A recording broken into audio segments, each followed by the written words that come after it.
নমস্কার বন্ধুরা, আপনারা দেখছেন গোলুর রান্নাঘর। আর গোলুর রান্নাঘরে আপনাদেরকে স্বাগতম জানাই।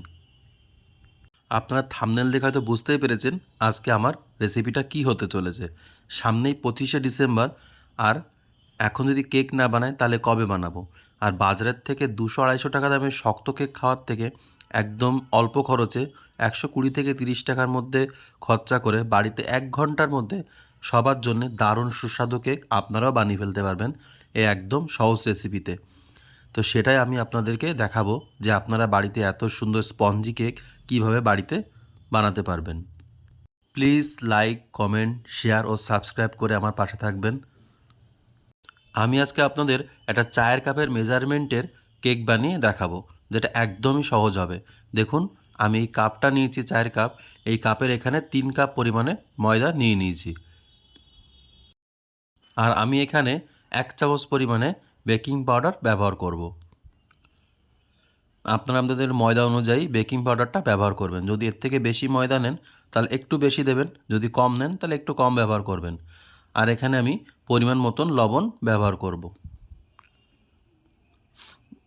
আর এখানে আমি একদম অল্প পরিমাণে বেকিং সোডা দিয়ে দিলাম। এবারে শুকনো উপকরণগুলো খুব ভালোভাবে একসাথে মিশিয়ে নেব। আজকে আমি আপনাদের 3টে ডিম দিয়ে কেক বানিয়ে দেখাবো। এখানে আমি 2টো প্রথমে ভেঙে নিয়েছি। যখন চিনিটার মধ্যে হাফ মেল্ট হয়ে যাবে তখন আর একটা ডিম ব্যবহার করব আমি। আর এখানে ওই কাপ মেপে আমি 2 কাপ পরিমাণে চিনি নিয়ে নিয়েছিলাম। এবার এটার থেকে আমি 2 কাপেরও একটু কম ব্যবহার করব, কারণ এটাই একদম মেজারমেন্টের পারফেক্ট মাপ হবে। দেখুন, আমি এখানে এবার একটা ভ্যানিলা স্পঞ্জ কেক বানাবো, তো তার জন্য আমি 1 চামচ পরিমাণে ভ্যানিলা সিরাপ এর মধ্যে আমি দিয়ে দিলাম। এবার এটাকে একটা হ্যান্ড উইক্স দিয়ে খুব ভালোভাবে মিশিয়ে নেব। আপনাদের কাছে যদি হ্যান্ড ব্লেন্ডার থাকে ইলেকট্রিক, তাহলে তো খুবই ভালো হয়। আর যদি না থাকে তাহলে এটা যদি না থাকে তাহলে কাঁটা চামচ দিয়ে বা এই হ্যান্ড উইক্স দিয়ে আপনারা এভাবে মিশিয়ে নেবেন। দেখুন, কিছুক্ষণ মেশানোর পরে চিনিটা অর্ধেক মেল্ট হয়ে গেছে। এবার আমি আরেকটা ডিম এর মধ্যে ফেটিয়ে দিলাম। ডিমটা কিন্তু রুম টেম্পারেচার হতে হবে। দেখুন, এবার আমি এটাকে আবার খুব ভালোভাবে 5 থেকে 7 মিনিট একটু ধৈর্য নিয়ে আপনাদের কিন্তু এটা ফেটিয়ে নিতে হবে, একটা ফোমি টেক্সচার করে নিতে হবে। দেখুন, আপনারা দেখে তো বুঝতেই পারছেন আমি একদিকে ঘুরেই কিন্তু এটা ফেটিয়ে নিচ্ছি। দেখুন, এরকম একটা ফোমি টেক্সচার আমি করে নিয়েছি। যদি হ্যান্ড ব্লেন্ডার হয় তাহলে এর থেকে আরও বেশি ভালো হবে। এবার আমি ওই কাপ মেপে 1 কাপের একটু কম পরিমাণে সাদা তেল ব্যবহার করব। আপনারা চাইলে এখানে সাদা তেলের পরিবর্তে বাটারও ব্যবহার করতে পারেন। এবার এটাকেও আমি আরও 5 থেকে 6 মিনিটের মতন এরকম একদিক থেকে ফেটিয়ে নেব। দেখুন আমি কিভাবে করছি, আপনারা দেখে হয়তো বুঝতেই পারছেন। আর এই ফ্যাটানোটা যত ভালো হবে কেকটা তত স্পঞ্জি হবে আর সফট হবে, আর খেতে অত্যন্ত সুন্দর হবে। আমার এই ভিডিওটা যদি আপনাদের ভালো লেগে থাকে তাহলে লাইক, কমেন্ট, শেয়ার ও সাবস্ক্রাইব করে আমার পাশে থাকবেন। আর পাশে থাকা বেল আইকনটি অবশ্যই ক্লিক করে দেবেন। দেখুন, এবার আমি যে ময়দাটা নিয়েছিলাম সেটাকে অল্প অল্প করে এর মধ্যে দেব। আর এই ব্যাটারের সাথে খুব ভালোভাবে এই ময়দাটাকে মিশিয়ে নেব। একবারে দিলে কিন্তু গুটলি পাকিয়ে যেতে পারে, তো আপনাদের অনেক প্রবলেম হতে পারে। তো সেই জন্য অল্প অল্প করে দেবেন আর এইভাবে আপনারা এর সাথে মিশিয়ে নেবেন। দেখুন, একদিক থেকে এরকম করে ঘুরিয়ে ঘুরিয়ে কিন্তু আমাদের ময়দাটাকে এই ক্রিমের সাথে ভালোভাবে মিশিয়ে নিতে হবে। দেখুন, প্রথমটুকু আমি এইভাবে মিশিয়ে নিয়েছি। এবার পরে অর্ধেকটুকু আবার আমি এর মধ্যে দিয়ে দেব। এবার এটাকেও সুন্দর একই রকমভাবে মিশিয়ে নেব। আর এবার মেশানো হয়ে গেছে। এবার বাকি যেটুকু ছিল সেটুকু আমি এর মধ্যে দিয়ে খুব ভালোভাবে মিশিয়ে নেব। যখন দেখবেন মেশানো হয়ে যাবে তখন এটা একটু পাতলা না হলে তো হবে না, তো তার জন্যে এক্ষেত্রে জল ব্যবহার করবেন না। রুম টেম্পারেচারে যে দুধ থাকে বাড়িতে, নর্মাল দুধ, সেই দুধটা দিয়ে এটাকে আর একটু পাতলা করে নেবেন।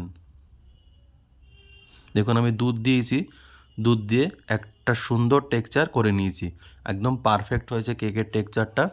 এবার আমি এটার থেকে কিছুটা পরিমাণে ব্যাটার আলাদা একটা বাটিতে তুলে নিয়ে আমি একটা কালার মিশিয়ে নেব। দেখুন, আমি একটা বাটি নিয়েছি, এই বাটির মধ্যে কিছুটা পরিমাণে ব্যাটার আমি তুলে নিলাম। তুলে এর মধ্যে আমি কালার দিয়ে দেব। এবার আমি এখানে একটা মোল্ড নিয়েছি টিনের, এটা 8 ইঞ্চি পরিমাণে। আপনার যদি এটা না থাকে তাহলে যে কোনো সমান তলা পাত্রে বা টিফিন বক্সও ব্যবহার করতে পারেন। এবার আমি এটা সুন্দরভাবে তেল মাখিয়ে নিলাম 5 সাইড দিয়ে। এবার বাটার পেপার ব্যবহার করবেন। যদি বাটার পেপার না থাকে তাহলে নর্মাল পেপারের মধ্যে এরকম সুন্দর করে কাটিং করে তেল মাখিয়ে নেবেন, তাহলে বাটার পেপার আপনাদের রেডি হয়ে যাবে। দেখুন আমি কীভাবে করছি আপনারা হয়তো দেখে বুঝতেই পারছেন। এবার যেই প্রথমে ব্যাটারটা বানিয়ে নিয়েছিলাম সেটাকে এর মধ্যে ঢেলে দেবো। দেখুন কত সুন্দর লাগছে দেখতে আর কতটা ক্রিমি হয়েছে টেক্সচারটা। সবটা ঢেলে দেবেন আর দেখবেন, চেষ্টা করবেন যেই মোল্ড নেবেন তার অর্ধেকটা পরিমাণে যেন কেকের এই ব্যাটারে পূর্ণ হয়, তাহলে কেকটা খুব ভালোভাবে ফুলে উঠবে। আর যে আমি আলাদা একটা কালার মিশিয়ে নিয়েছিলাম সেটা হবেন উপর দিয়ে এক সাইড দিয়ে এরকম করে দিয়ে দেব, দিয়ে কাঁটা চামচ দিয়ে একটু ডিজাইন করে দেবো এরকম ঘুরিয়ে ঘুরিয়ে, যাতে ভিতরের মধ্যে ঢুকে যায়। আর যখন কেকটা কাটবেন তখন ভিতরটা যাতে একটু কালারফুল লাগে আর দেখতে ভালো লাগে, তো সেই জন্য আমি এটা করছি। এবার এটা মেশানো হয়ে গেছে। এবার এটাকে একটু ট্যাপ করে দেবেন যাতে এর মধ্যে কোনো বাবলস বা হাওয়া থাকলে সেটা বেরিয়ে আসবে।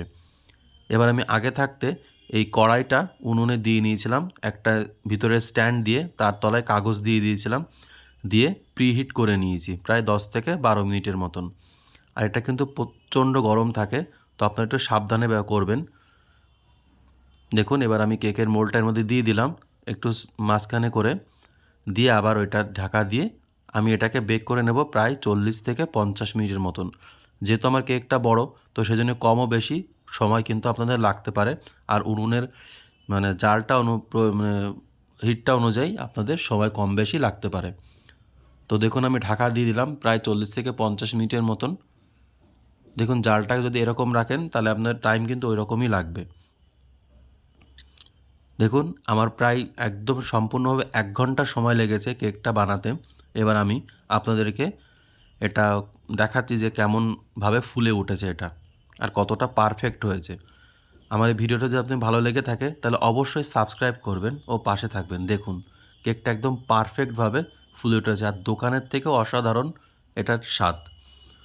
এবার আমি এটাকে তুলে নিয়ে ঠান্ডা করে ডিমোল্ড করে নেব। দেখুন আমি একটা ছুরি ঢুকিয়ে দিলাম, দেখুন একদম ক্লিন এসছে, তার মানে কেকটা পারফেক্টভাবে কুক হয়ে গেছে। দেখুন এবার আমি এটাকে তুলে নিলাম, তুলে খুব ভালোভাবে ঠান্ডা করে নেব। যদি গরমভাবে কাটতে চান তাহলে কিন্তু কেকটা ভেঙে যাবে, তখন ভালো হবে না। এবার ঠান্ডা করে নিয়েছি পুরো। এবার এটাকে ডিমোল্ড করার পালা। আমি ছুরি দিয়ে সাইড দিয়ে একটু করে নিয়েছিলাম যাতে ভালোভাবে ডিমোল্ড হয়। দেখুন উপরে একটু হালকা করে চাপ দিলাম, এবার কেকটা কত সুন্দর ওর ভিতর থেকে বেরিয়ে এসছে। এবার উপর থেকে বাটার পেপারটা আমি খুলে দিলাম আর দেখুন কতটা পারফেক্ট, একদম স্পঞ্জি হয়েছে আর কতটা ফ্লফি, এখনও কিন্তু হালকা গরম আছে।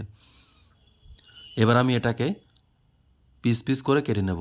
আমার এই ভিডিওটা যদি আপনাদের ভালো লেগে থাকে তাহলে লাইক, কমেন্ট ও শেয়ার ও সাবস্ক্রাইব করে আমার পাশে থাকবেন ও পাশে থাকা বেল আইকনটা অবশ্যই ক্লিক করে দেবেন। আর বাড়িতে একবার হলেও বানিয়ে খেয়ে দেখবেন যে কতটা সুস্বাদু হয়। এবার আমি আপনাদের এটা পিস করে কেটে দেখাচ্ছি। আমি এরকম লম্বা লম্বা করে বড় বড় করে পিস করে নিচ্ছি। দেখুন কত সুন্দরভাবে পিস করা যাচ্ছে আর দেখুন কতটা ভিতরটা দারুণ কুক হয়েছে আর কালারটা দেওয়ার জন্যে ভিতরটা কত সুন্দর দেখতে লাগছে।